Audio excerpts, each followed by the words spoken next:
Allah tak butakan mata kita, tetapi mata kita terus tengok maksiat.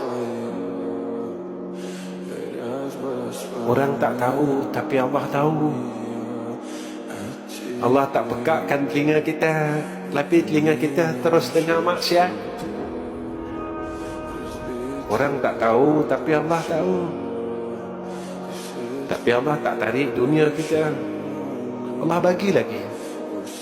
Allah panjangkan lagi umur. Kau buatlah maksiat sepuas-puas kau. Tapi ingat, besok kau balik menemui aku, tidak ada jalan berpatah balik.